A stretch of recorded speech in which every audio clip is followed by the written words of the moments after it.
Bonjour, bienvenue dans ce nouvel épisode de notre balado sérieux. Mais pas trop. L'histoire des Germains, des Francs et des Mérovingiens, saison 4. Je m'appelle Xavier. Et je m'appelle Romain.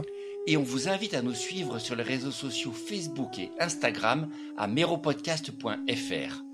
Et à nous donner des étoiles sur votre plateforme d'écoute favorite et à nous partager vos commentaires en nous écrivant à meropodcast.fr@gmail.com.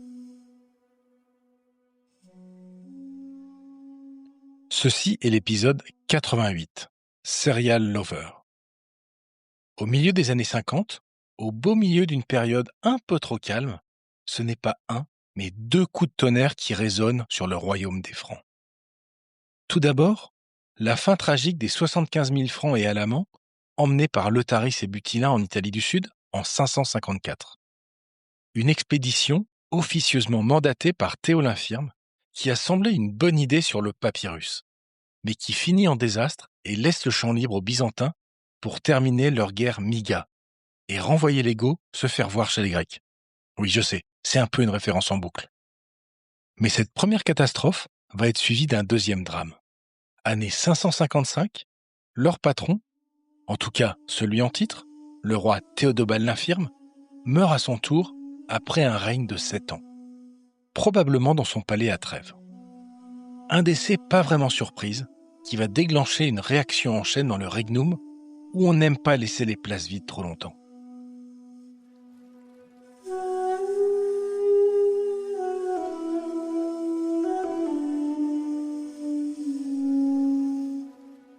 Même si on ne connaît pas la maladie dégénérative exacte dont souffrait Théodobald, le mal devait être sévère pour l'avoir paralysé des jambes sa vie entière, avant de l'emporter dans la tombe à 20 ans à peine.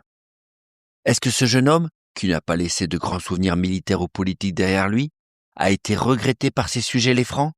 Difficile à dire.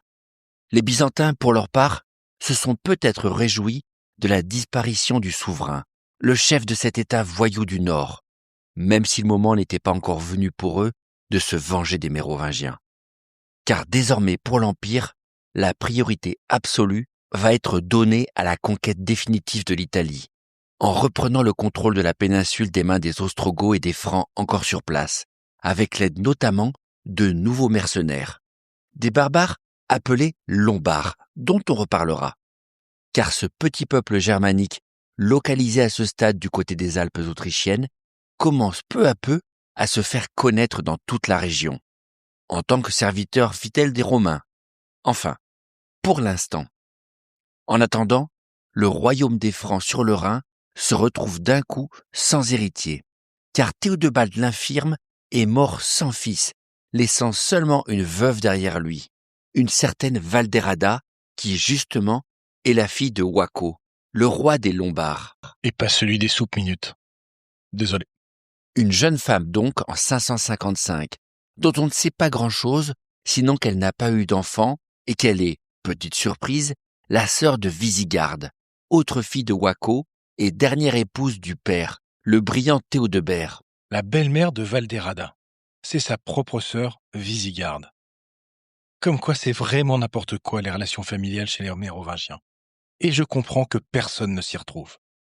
Mais bon, cela ne peut vouloir dire qu'une chose. C'est que la priorité pour la cour de Trèves, autour de 550, c'était bien de solidifier leur alliance avec les Lombards. Donc concrètement, sécuriser leurs frontières orientales pour avoir les mains libres sur les autres fronts. L'Italie au sud, évidemment, et le nord avec les Saxons, qui restaient des tributaires pas très fidèles. Et je ne vous parle même pas de l'ouest et des deux rapaces qu'étaient les grands tontons Childebert et Clotacar. Justement si, parlons-en, car Grégoire de Tours règle en une toute petite phrase lapidaire la problématique de la succession du trône de l'Est. Et surprise, c'est le plus pragmatique des successeurs de Clovis qui dégaine le premier. Clotacar le Futé, âgé d'environ 50 ans et toujours aussi peu étouffé par les scrupules, agit exactement comme il l'a fait 30 ans plus tôt. Il se jette sur la veuve et épouse sans traîner la princesse lombarde Valderrada, à peine Théodobald l'infirme mise en terre. Exactement comme il avait épousé sa belle-sœur Gondioque la Burgonde en 524, au lendemain de la mort de son frère Clodomir. Mais à croire que cette fois, il a su mieux mener sa barque, où le terrain politique lui est peut-être plus favorable. Car dans la foulée de cette union, le Futé est tout simplement proclamé roi du Regnum à l'Est et s'empare d'un coup de toutes les terres de son neveu, doublant ou triplant son propre territoire, avec le royaume de Rhénanie et les possessions en Gaule du Sud. Une prise de pouvoir exécutée en douceur, puisqu'il conserve les hommes importants à la cour de Trêves, comme Condat, l'ancien gouverneur et tuteur qui a piloté les affaires sous Théodebald. En clair, pas de bouleversement, pas de révolution. Clotacar s'affirme comme le candidat de la continuité, se mettant dans les pas de ses prédécesseurs, allant même au passage à maintenir l'alliance lombarde. D'ailleurs, rien ne change non plus militairement, car Clotacar va immédiatement s'engager à défendre le nord de l'Italie contre Byzance et à valider les opérations de pacification contre les Saxons et leurs alliés thuringiens, qui ont apparemment voulu profiter du trouble pour s'affranchir de la tutelle des Francs. Une prise de contrôle tout en douceur donc. Même si on ne sait pas grand-chose de ces troubles en Germanie, ni du niveau de contrôle précis qu'exerçait Théodebald sur ses territoires avant les troubles qui éclatent à sa mort. Le Futé n'a pas dû tergiverser longtemps, et la question a été vite répondue, comme dirait l'autre. En effet, quoi de mieux pour unir ces nouveaux leudes avec ces hommes de Soissons que d'aller tout cramer chez les Saxons? Et puis on les connaît les Saxons. On sait tous qu'ils l'avaient bien cherché de toute façon, ces racailles. Futé bien sûr, mais rapide aussi le Clotacar. Il s'impose à la tête du pays sans commettre le moindre faux pas. C'est presque trop beau, non?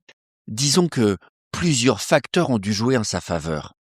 Évidemment, il y a désormais le principe dynastique mérovingien, qui s'est imposé dans les têtes du Regnum depuis des décennies.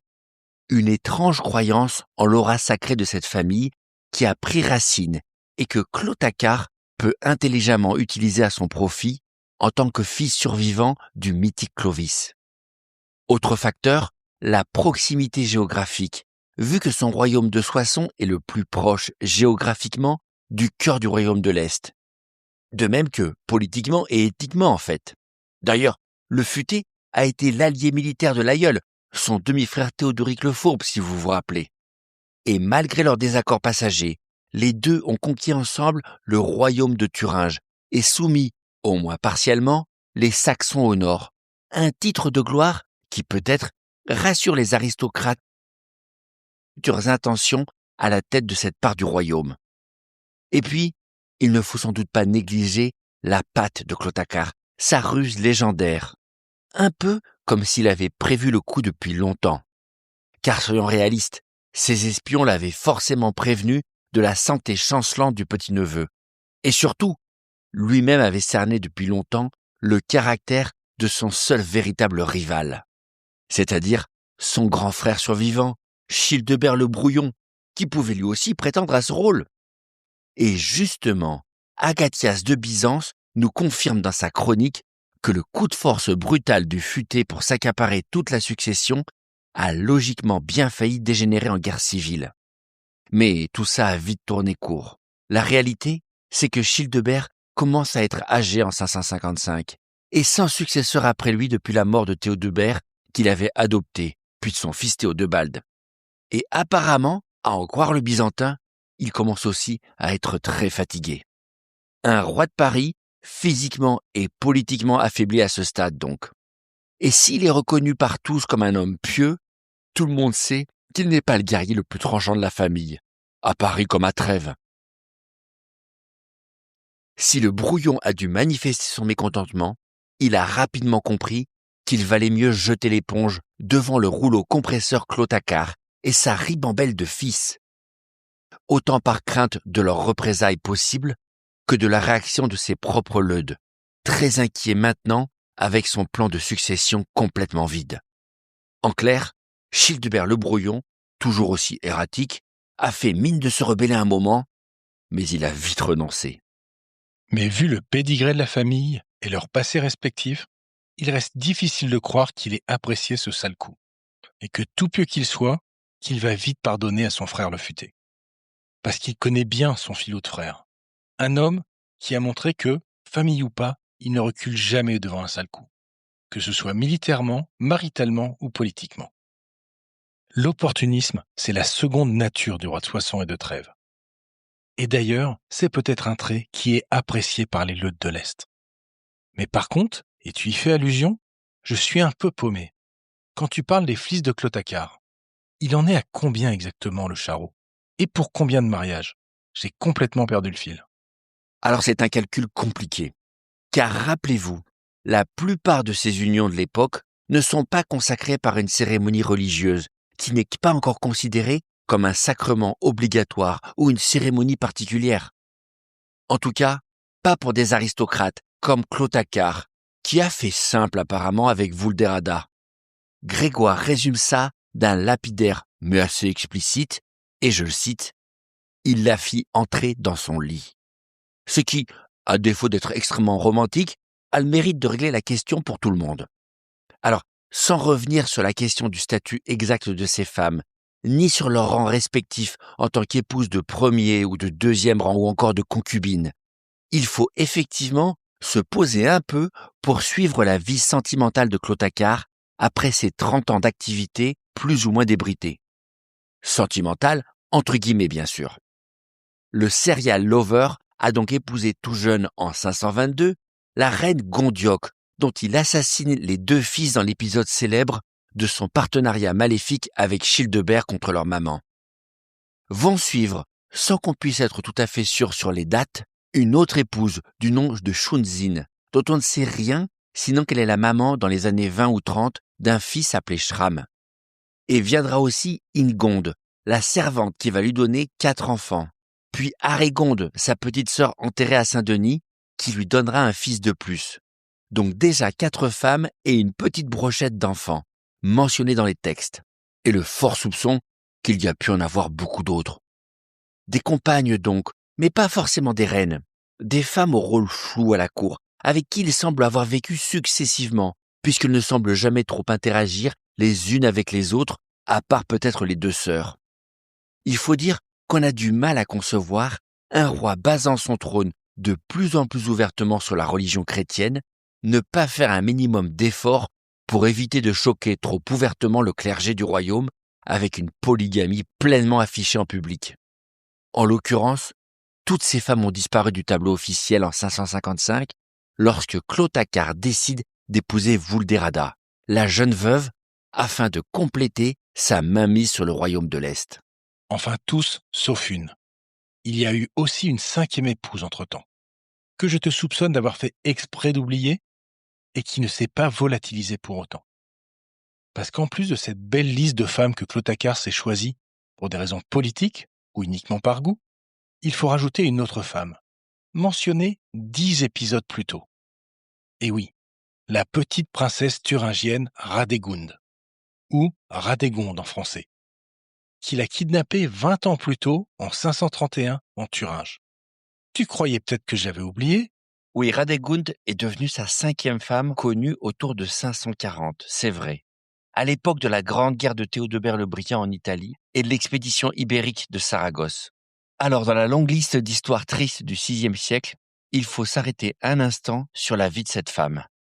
Si vous vous rappelez le contexte de l'épisode 75, Radégunde a dû naître autour de 521, près de Erfurt, au cœur de l'Allemagne moderne. Fille d'un des 3 rois de Thuringe, elle est élevée par son oncle Hermanfrid, responsable de la mort de ses parents, selon Grégoire. En tout cas, quelques années au moins, avant que son fidèle ami et allié Théodoric le Fourbe ne se retourne contre lui lors de la campagne de 531 et l'écrase militairement à la bataille de Schlundstrout, avec l'aide de Clotacar le Futé. Et c'est lors du partage du butin que son sort, ainsi que celui de son frère, vont être scellés. Car si Hermanfrid va finir prisonnier de Théodoric à Zulpich, avant de tomber malencontreusement des murailles, si la méchante mère Amalaberge, responsable du désastre à en croire la légende de la table à moitié mise, a pu s'enfuir avec une partie de ses enfants à Constantinople, Radégunde, elle, et le jeune prince, sont remis entre les mains de Clotacar. La jeune fille va donc passer son adolescence en captivité, à Attise, dans le département de la Somme, juste à côté de la ville moderne de Péronne, dans une des villas de son geôlier, pendant que Clotacar mène ses aventures en Ibérie, en Burgondie ou en Provence. Et c'est là que Radégonde va être élevée en tant que princesse royale mérovingienne, apprenant le latin comme les usages de la cour. Et plus fort encore pour notre histoire, elle se convertit à la foi chrétienne nicéenne sous l'égide des religieux du coin. Une petite vie confortable d'aristocrate, donc. Rien de trop terrible. C'est peut-être pas génial d'être élevée par les bourreaux de ses parents, mais au moins elle a reçu une bonne éducation et elle absorbe la culture des vainqueurs. Et elle n'est pas au cachot ou à donner à manger aux cochons. Sauf que si je comprends bien, la jeune fille pousse le zèle et l'intégration un poil trop loin, selon les chroniqueurs. C'est ça? La jeune princesse, peut-être traumatisée par son enfance catastrophique, peut-être sincèrement touchée par le message de l'Évangile, va en tout cas vite se distinguer par une foi personnelle tout à fait exceptionnelle. Avec une dévotion peu banale, avec un souci admirable pour les pauvres et les malheureux, avec un dégoût absolu pour les vanités de la cour, l'adolescente ne montre aucun appétit pour la gloire de ce monde et commence à aspirer à une véritable vie de religieuse. Une belle vocation donc, mais qui tombe mal, très mal même, car Clotacar a d'autres projets pour sa prisonnière de guerre, qui est devenue autour de 540 une superbe jeune femme d'une vingtaine d'années. Et lorsqu'il l'a fait appeler dans sa villa royale de Vitry-en-Artois, à côté de la ville de Douai, Radegund a bien compris que ce n'était pas pour discuter religion ou politique sociale envers les misérables du royaume. La jeune fille va donc tenter, assez courageusement, d'échapper à l'union prévue avec Clotacar. Ce qui n'est pas très surprenant avec une jeune fille attirée par la vie monastique et qu'on veut marier de force avec un homme de 20 ans son aîné et cerise sur le gâteau, co-meurtrier de sa famille après la bataille de Lundstroth. La princesse s'évade donc une belle nuit de 540 avec quelques fidèles pour foncer à travers le département de la Somme moderne sur plusieurs dizaines de kilomètres afin d'échapper à son sort si on en croit les traditions très tardives. En tout cas pour un temps, avant de revenir au bercail, contrainte, soit qu'elle était rattrapée par les hommes du roi selon la légende, soit qu'un arrangement ait été trouvé pour la convaincre de revenir. Dans tous les cas, l'aventure se termine, et notre princesse se retrouve proclamée reine de Soissons selon Grégoire. Et même si cette fois, notre chroniqueur favori reste plus sobre dans le choix de son vocabulaire en parlant de mariage, Radegund finit quand même, elle aussi, dans le lit du roi en 540. Ouais. Commode cette histoire de Sainte Nitouche, obligée de renoncer à l'appel de la foi à cause de son roi kidnappeur lubrique. Mais revenons-en aux faits. Radegonde n'a jamais pu supporter ce chien de Clotacar le futé, et était une jeune femme particulièrement pieuse. Tout ça, ok. Mais il y a quand même un truc qui ne colle pas dans cette histoire. Convocation discrète dans une villa de campagne, suivie tout à coup d'une fuite, et, retournement de situation, une proclamation surprise et publique de son statut de reine au cœur de la capitale Soissons, soit à 150 km de distance. Honnêtement, le scénario n'est pas très raccord, et rien n'est dit sur une hypothétique capture dans les textes de l'époque. D'ailleurs, plus fort, le biographe Fortunate décrit cet enchaînement de coups du sort avec une formule super étrange. Le roi convint avec elle qu'elle deviendrait sa reine à Soissons. Le roi convient avec elle. Tiens, qu'est-ce que cette formule peut bien vouloir dire? Disons qu'il y a une autre façon de voir l'histoire, une autre version que celle d'une jeune sainte femme aspirant à une vie de nonne et tentant d'échapper par la fuite à son roi lubrique. Pas forcément contradictoire, mais un peu différente. Si on se rappelle le début de l'histoire de la conquête de la Thuringe, le futé n'a pas gagné grand-chose dans cette aventure militaire, vu que tout le pays a été annexé par son demi-frère, le roi de Reims, et un peu à ses dépens. Et le seul bénéfice tangible pour le futé qui nous est rapporté, ça a bien été la capture de Radegund et de son frère, deux personnes royales avec de vrais droits sur le trône thuringien depuis la décimation de leur famille. Le plus logique, c'est que Clotacar, privé de terre lors de cette campagne, a décidé de garder comme compensation deux atouts dans sa manche, deux prisonniers politiques. soit 2 pions qu'il pourrait dégainer un jour ou l'autre, dans le cas où la situation générale à l'Est changerait. Sinon, pourquoi s'embarrasser de prisonniers inutiles au VIe siècle? Par gentillesse? Pas très crédible. On se rappelle tous le traitement d'Hermann Fried par son ami Théodoric le Fourbe 10 ans plus tôt et de sa malencontreuse chute des murailles de Zulpich. Sauf qu'il n'y a pas que Clotacar qui a mesuré la valeur réelle de ses otages, évidemment. Une femme ultra intelligente comme Radegund a dû bien comprendre, elle aussi, l'énorme atout qu'elle était en train de devenir à l'âge adulte pour le futer, alors qu'il était maintenant très en froid avec Théodebert le Brillant et Childebert Ier le Brouillon. Et ça éclaire différemment la dynamique de cette fuite prénuptiale et de la réconciliation qui va suivre. Parce que le plus logique, c'est que son escapade n'est pas qu'un fait divers isolé d'une pauvre fille vertueuse arrachée à son appel de Dieu par un gros dégueulasse. Non, cette fuite, c'est probablement la partie visible et spectaculaire de sa négociation serrée avec son ravisseur. Un deal qu'elle a arraché au futé pour ne pas finir comme une simple concubine.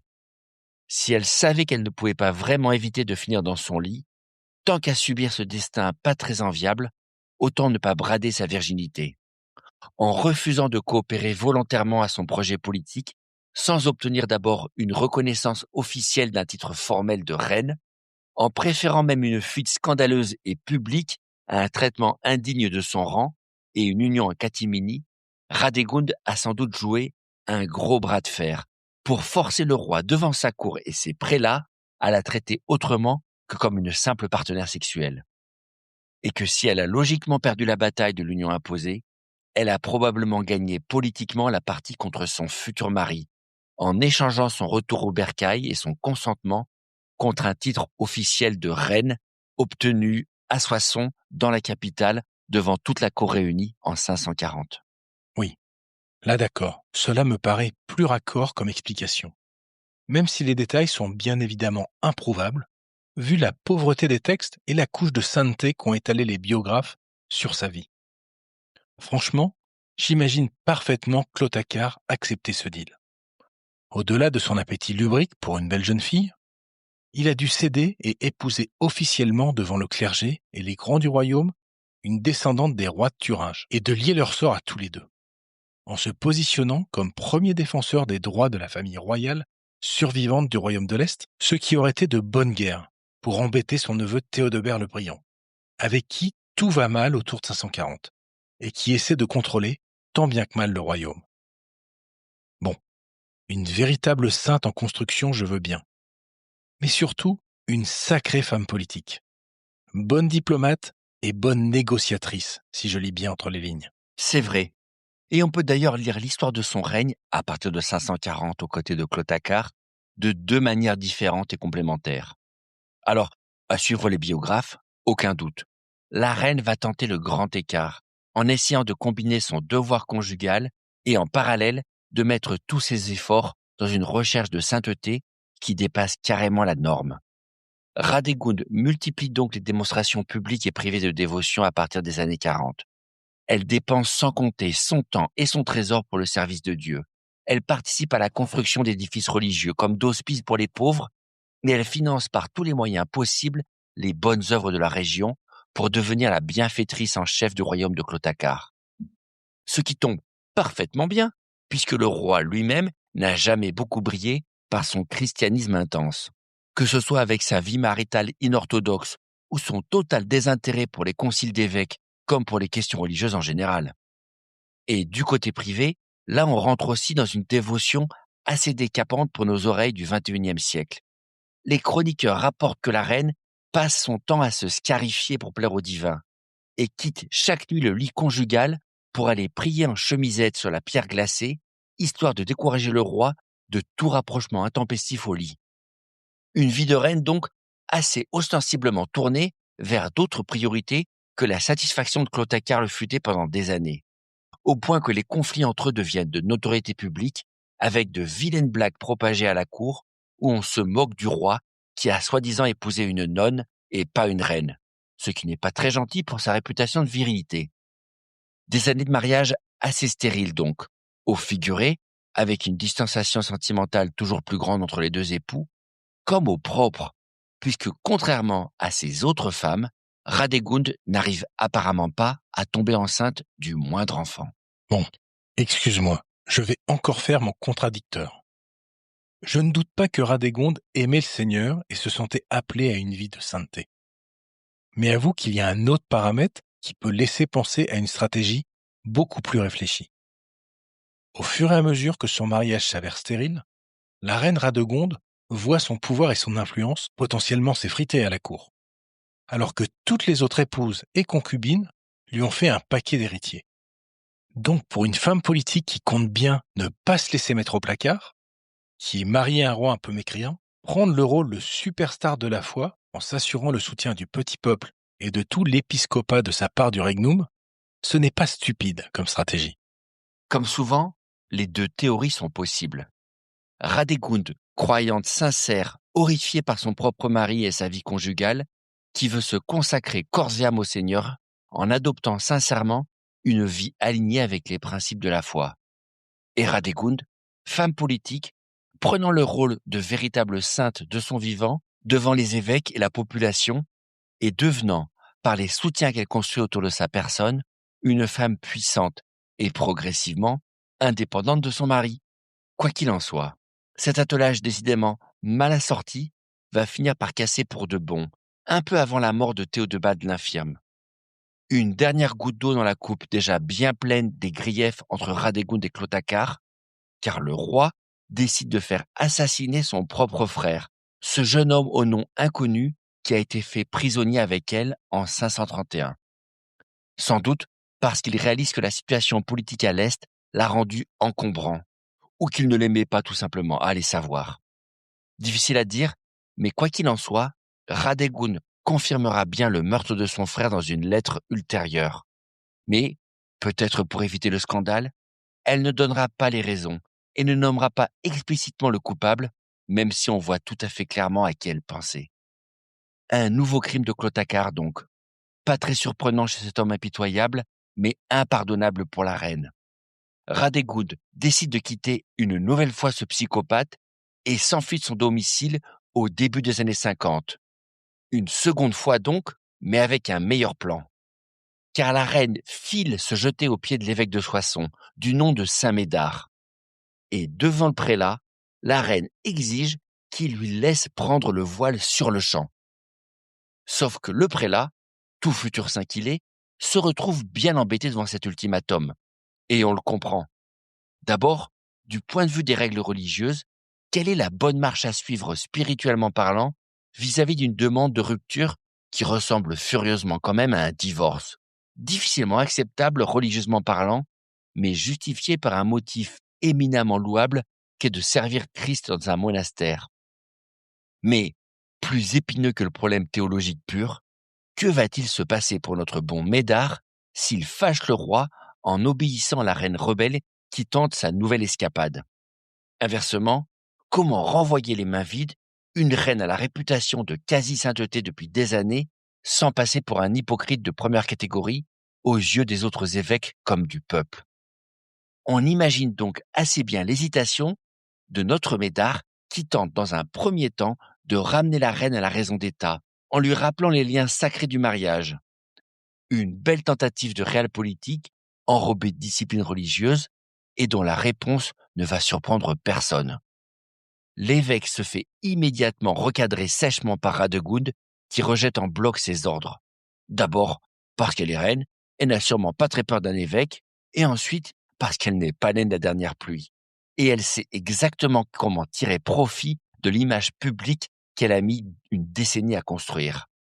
La reine menace carrément l'évêque du châtiment divin s'il fait obstacle à son appel du Christ. Et Saint Médard, mouché en public dans sa propre cathédrale par une personne royale, réalise qu'il est coincé. Il change tout à coup d'avis et donne sa bénédiction à la reine, qui peut ainsi officiellement quitter le lit de Clotacar pour suivre l'appel de Dieu, après des années de moyennement bons et loyaux services. Alors Radegund ne va pas officiellement être ordonnée nonne ce soir-là, ce qui est impossible pour une femme mariée. Mais elle va devenir, avec l'accord du saint, une diaconesse, c'est-à-dire une servante de l'Église. Une petite distinction juridique qui ne dissout donc pas formellement le mariage, mais qui donne à la reine la possibilité de se séparer légalement de son mari pour aller fonder son monastère et y vivre. Et c'est Poitiers qu'elle va choisir, dans le département moderne de la Vienne, c'est-à-dire l'endroit le plus reculé du royaume de Clotacar, à des semaines à cheval de Soissons. Comme par hasard, a-t-on envie de dire. Ouais, de belles histoires pieuses tout ça, c'est sûr. La sainte qui, forte de sa foi extraordinaire, fait plier tous les puissants de ce monde jusqu'au roi, et qui évidemment va ensuite enchaîner les miracles avec sa nouvelle vie religieuse. Guérison de malades, récolte miraculeuse, traque de démons. La future sainte Radégonde va enchaîner les miracles spectaculaires. On raconte même qu'elle a débarrassé le Poitou d'un dragon géant du nom de Grand Goule, à coups de prière et d'eau bénite. Pour un peu, on prendrait la belle reine des Francs pour un prêtre niveau 8 de Donjons et Dragons. Mais bon, il n'y a pas aussi un angle plus politique sous lequel regarder cette histoire ? Il est difficile de douter de la foi de Radégonde, ou de la soupçonner de jouer la comédie, ou de négliger le choc affreux du meurtre de son frère, son dernier parent encore survivant dans le Regnum, exécuté lâchement par le roi. Mais tout ça ne signifie pas que l'appel religieux pour quitter ce mari horrible était le seul paramètre derrière cette séparation. Car on a quand même affaire à une femme à la volonté indomptable, fine négociatrice, capable d'en imposer au roi comme à l'évêque du coin. Une femme qui a méthodiquement résisté pendant 10 ans pour établir une position de force dans une cour étrangère, sans le moindre appui et malgré l'hostilité de son propre mari. Or, pour une princesse désireuse de vivre avec un minimum d'indépendance et loin de l'homme qu'elle détestait, manœuvrer pour arracher une vie religieuse était la seule option possible, tant que Clotacar restait en vie. Donc, devenir diaconesse pour servir Dieu? Absolument. Mais devenir diaconesse pour prendre sa liberté? Indéniablement là aussi. En trouvant la ficelle légale pour se construire une nouvelle vie autonome dans son monastère. Mais cette version pieuse ou féministe selon le cas ne sont pas les seules possibles pour expliquer son départ vers Poitiers. À bien y regarder, est-ce que Radégonde a réussi ce tour de force par sa simple détermination envers et contre tout? Peut-être. Mais un de ses biographes contemporains, une sœur de son monastère, clairement pro-Radégonde dans son récit, semble indiquer que les choses ont pu être un peu plus nuancées que ça. Et je la cite. Clotacar permit qu'elle s'éloignât de son côté. Une petite indication comme quoi la rupture a pu être un peu moins unilatérale qu'il n'y paraît en réalité, et que peut-être il y a là derrière une discussion plus politique. Début des années 50, Clotacar a dû percevoir que la situation était en train d'évoluer du côté de Trèves. Avec son petit-neveu Théodebald l'Infirme manifestement sur le déclin et incapable d'avoir un héritier de son épouse lombarde, resté allié à la famille royale thuringienne détestée par les aristocrates de la cour de Théodoric le Fourbe et du brillant Théodebert, n'avait peut-être plus vraiment d'intérêt pour lui. Bien au contraire, pour un roi un peu futé, planifiant que la reine Vulderada serait bientôt veuve et donc bonne à se remarier, couper tous les liens avec ces misérables Thuringiens pour apparaître comme l'homme de la situation à Trèves a dû sembler tout à coup une excellente idée. Et imaginons que le prix à payer ait été de se débarrasser d'un prince inutile et d'une femme pénible, sauf à risquer de froisser un peu l'Église dont il s'était royalement fichu de l'opinion jusque-là. Qui peut croire que le futé aurait dû hésiter trop longtemps? En 555, la vérité, c'est que Clotacar n'a plus intérêt politiquement à défendre les droits de la famille royale de Thuringe. Et que ce soit en tuant son prince ou en dégageant la princesse pénible dans un monastère, il s'est débarrassé de boulets politiques pour récupérer plus facilement l'héritage de Théodoric le Fourbe. Quand tout le monde a compris que Théodebald l'Infirme n'allait pas faire de vieux os. L'histoire officielle derrière la retraite de celle qui deviendra Sainte Radégonde est celle de l'appel irrésistible du Seigneur. En tout cas, c'est celle que vous entendrez à Poitiers si vous allez voir son tombeau dans l'église qui porte son nom. Mais si derrière la légende, il y avait eu aussi un deal win-win entre les deux plus grandes têtes politiques de la moitié du VIe siècle. Un roi et sa reine qui, après des années de mariage malheureux, ont réalisé tous les deux que leur intérêt commun consistait maintenant à partir chacun de son côté. Merci d'avoir écouté l'histoire des Germains, des Francs et des Mérovingiens, le podcast dédié à l'histoire de France durant le premier millénaire. N'hésitez pas à nous retrouver sur Internet et à nous contacter sur meropodcast.fr@gmail.com. Rendez-vous au prochain épisode.